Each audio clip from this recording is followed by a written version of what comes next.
I consider myself somewhat lucky. When I think about how I go about my life, how I go about my day, there are some sacrifices that I have to make, some sacrifices I don't have to, but I choose to. And I've never really had a sacrifice that was massive, per se. There are some that have come close, but usually my sacrifices that I give on a daily basis are letting my wife pick what she wants to watch on TV, are letting the kids eat something that I'm eating, even though it's really good and I like it. Minor little things. Sometimes there are bigger things, where I'll spend money on something for someone else in lieu of what I want, or I'll do something for someone else in lieu of what I want to do. But they're little. They're not massive.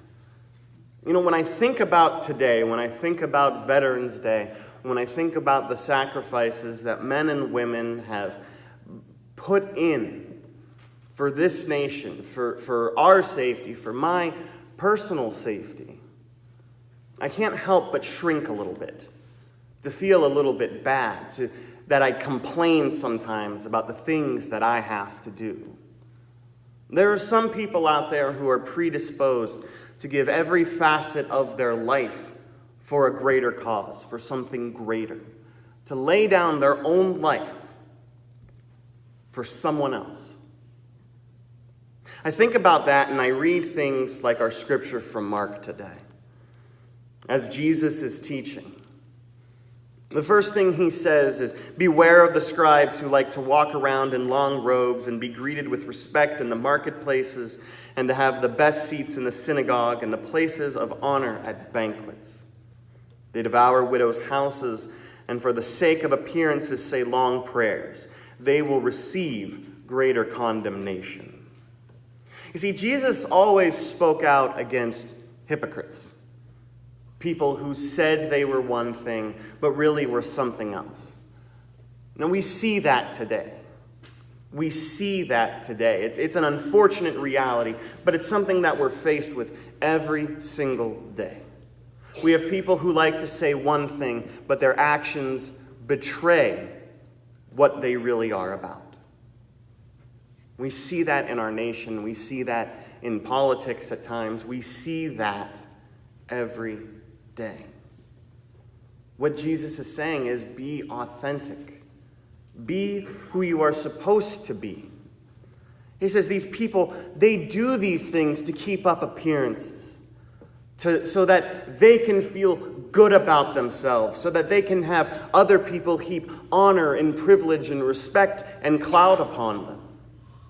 And he says that's not what it is you're supposed to be doing. He's using this example, and he's saying you have these people who show off, have to be the holiest person, have to be the most righteous person, loves to be the center of attention. And he says these people are not doing what they are called to do. The problem with hypocrites is that they are an unreliable source. And if our job, our goal, is to point people to Jesus Christ with our actions, with our words, with the things that we do, then we too must then be above reproach.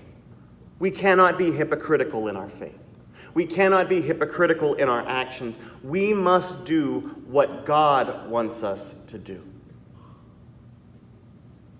So Jesus sits down, and he's sitting in the temple, and he's sitting opposite the treasury. He's watching the people as they come and go, leaving their tithes, gifts, and offerings. The setup is a little bit different. They didn't pass around a collection plate. People had to physically walk their gifts up and put them down. And he sees a lot of wealthy people. And they're bringing in these big bags. Maybe they have a dollar sign painted on them. I don't know. They're keeping things going with their money. They're putting in large amounts of money into the treasury. And then there's a widow. A widow who, by all accounts, is not very important simply because she's a widow. A widow who is probably older, probably doesn't look the way that most people think people should look. And she comes in with 2 small copper coins worth about a penny. That's it. 2 small coins. And she takes her gift, she takes her offering, and she gives it to the treasury. Now, I'm not the best at math. And I know simple things like which number is bigger until we get to negative numbers and decimals, and then it's just all really confusing for me. I can do it, it just takes time. But I can guarantee you that these wealthy people that were putting the money into the treasury, that was much, much more than these 2 copper coins. Jesus is not saying that wealth in and of itself is bad. Jesus is not saying that people shouldn't donate things to the church and that wealthy people shouldn't donate. He's not saying that at all. What he's talking about is the heart. What he's talking about is the intent. You see, Jesus spoke about being hypocritical before he watches this exchange. He calls his disciples, and he says to them, "Truly I tell you, this poor widow has put in more than all those who are contributing to the treasury." And I'm sure that the disciples were confused, because like myself, I'm sure that they had basic mathematics skills. I'm sure they were able to say, this bag of money is worth much more than these 2 small copper coins. And they get maybe confused, maybe have a quizzical look on their face, because they're trying to work out how it is that Jesus came to this conclusion. Because they see one thing and they're confused by it. Sort of like how we live our lives. We may see one thing and we're confused because it doesn't match up with what our eyes are telling us.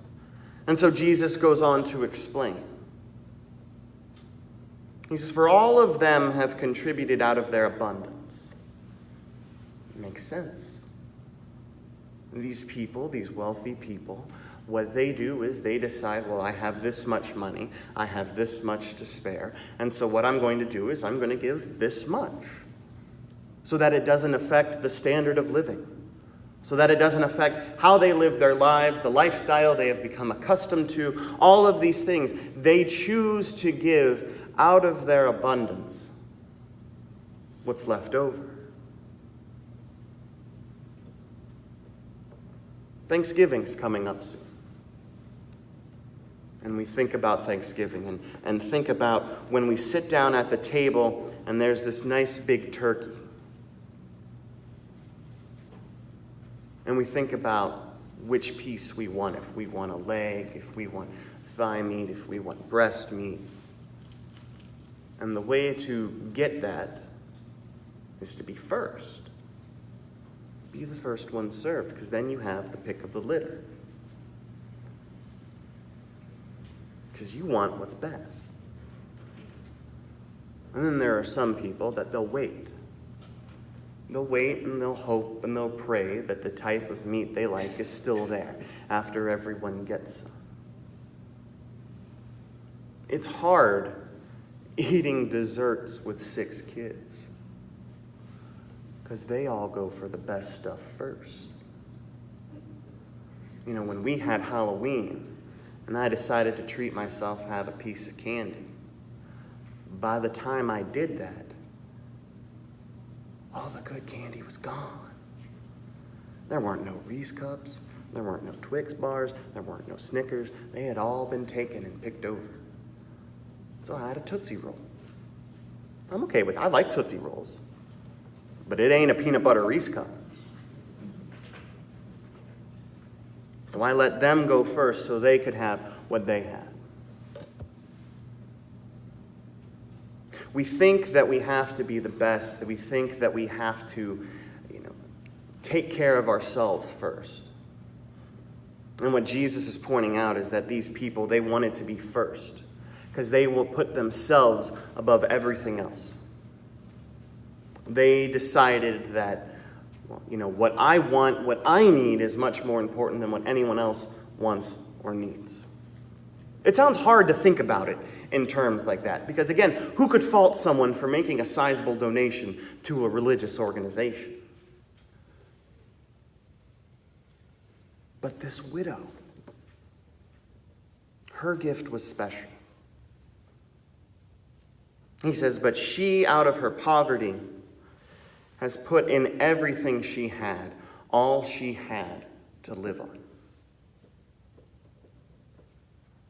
She put in her food budget, her rent budget, her bill budget, her water budget, everything that she could have done with that. And again, it wasn't going to be much. There ain't a lot you can buy for a penny nowadays. But she was going to make do with what she had.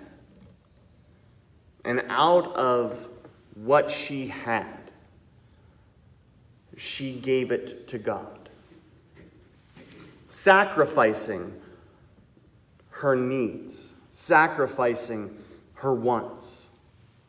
She wasn't going to go down to Riesbeck's and get candy after this. She wasn't going to go buy a nice shiny new dress or a pair of shoes or something like that. She was probably going to go beg on the street for money or food. And Jesus says she put everything in that collection plate. Sacrificing. Which leads to the question, why? Why would she do that?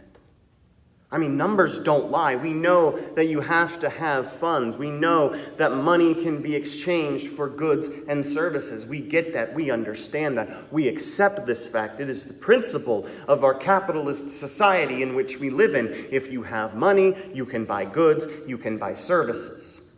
And even back then, she would understand the money that she has is used, again, for goods and services. And so she is saying, I'm not going to eat. I'm not going to worry about eating. Because it's much more important to me, she says, that God takes this. That God uses it. This is the sacrifice she makes. And for the life of us, we can't figure out why. Why would she do something like that?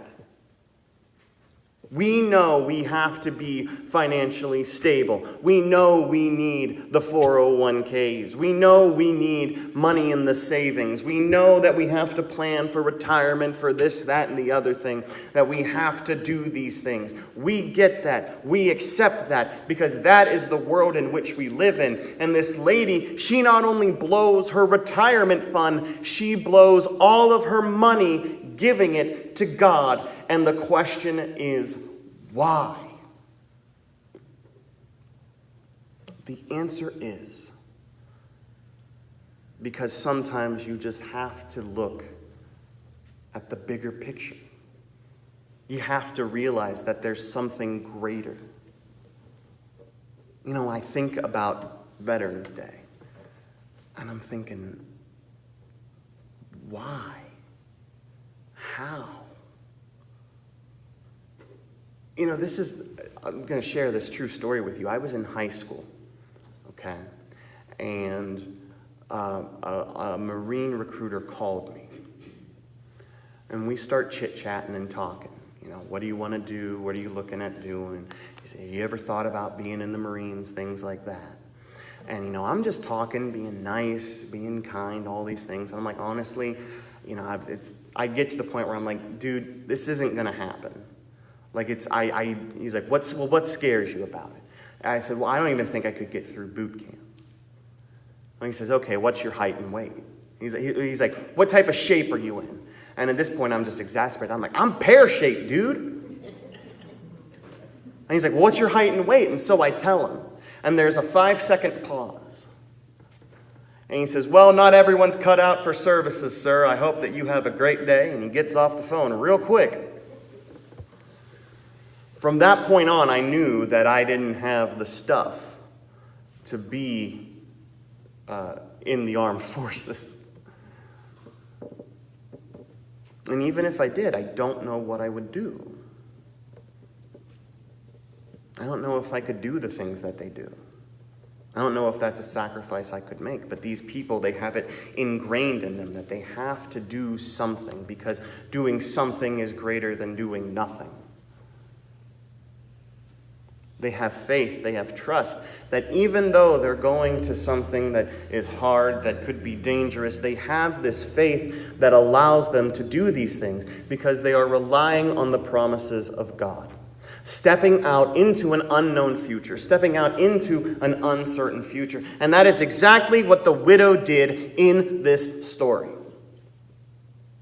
She said, I don't know what I'm going to eat in an hour. She said, I don't know what I'm going to do for money. I don't know any of that. But I am trusting in God. I am putting my faith in God. Because that is what is the most important thing for me. Her sacrifice was born not out of the need to be the best, not out of the need to show off, but out of her faith. Her sacrifice was born from her faith. There's a lot of times we don't know what's going to happen. There's a lot of times we have a plan. And you know what we do? You know what God does when we have a plan, when He takes a look at our plans? He probably laughs. Very rarely do things go always according to our plan, because our plan is less important than God's plan. Because God knows what's going on. God knows He will provide, He will take care of us. And sometimes we don't get that through our heads. We withhold things from God. We don't give fully of ourselves, of our time, of our treasures, of our talents. We don't do these things because we put ourselves first. It's not a sacrifice we want to make. And God says, this widow who has nothing, a penny's worth, 2 little coins, that gift was greater than the thousands of dollars that other people were putting into the treasury. Because at the end of the day, she knew she could trust in God. She didn't know what was going to happen, but she trusted that everything was going to be okay. Her sacrifice was well informed because she knew somehow, some way, everything was going to be okay. It might not play out the way that she wants. She might not live in the life of luxury. She might not have done so many things. But she trusted God. She trusted God. She put faith in God that things were going to be okay. You know, we read about faith that can move mountains. We read that faith does all of these wonderful things. And I got to tell you, faith is a great gift, but it's also one of the scariest. Because when you really rely on God, when you really trust God, you're going to make crazy decisions that people are going to look at, question, raise their eyebrows at. They're going to think you're crazy. Because that's what our faith does to us. We put something before us. We put something above us. That's what this woman did. Logically, from a business standpoint, this is not a good move. Putting in everything you have. I mean, how many of us would go, sell all of our stuff, go to Las Vegas, and put it all on black? I am telling you right now, if you came to me and said, Pastor, I'm selling everything, I'm going to Vegas, I'm betting it all on black, baby, I'm going to say, you're insane. That's just all there is to it. That's what this woman does. She takes her money and she says, I'm putting it in God because I trust Him. I don't know what's going to happen. I have no idea how I'm going to eat. I don't know how I'm going to do this, that, the other thing. But she says, I trust God, that God's going to provide. And we don't know what happens to the rest of her story. We know that widows didn't get a fair shake in that time. We know that they were kind of less than people, if that makes sense at all. That they were looked down upon. They weren't married. They didn't contribute to society. That's just how it was. So we don't know what happens to this woman. But we do. Ultimately, we know exactly what happens to this woman. Because we read passages about the eternal rewards that God has in store for us. We read phrases like when he says, "Well done, good and faithful servant." And I can almost guarantee you, she heard those words. I can almost guarantee it, that when she stands before God, he says, "Well done, good and faithful servant." She may have had a hard life. She may have got run over by a cart, kicked by a donkey, killed by Roman soldiers, beaten, tortured. Anything could have happened to her. But in the end, those words that she hears, "Well done, good and faithful servant," so much better. So much better than living in the life of luxury. Friends, God calls us to be his people, to put him first, his desires before ours. And that's hard for us to do at times. It really is. We try to be good. We try to do the right thing, and there are times that we're going to fail. The good news, though, is that Christ Jesus is with us. He is walking with us, guiding us, and helping us to be more than ourselves, helping us to get out of the boat, to walk on the water, and to stand and say, "God, I don't know what's going to happen, but if you want this for whatever reason, it's yours." My hope and my prayer this day, my brothers and sisters, is that we will think about what God has called us to do, what God has called us to give, and just trust God. Amen.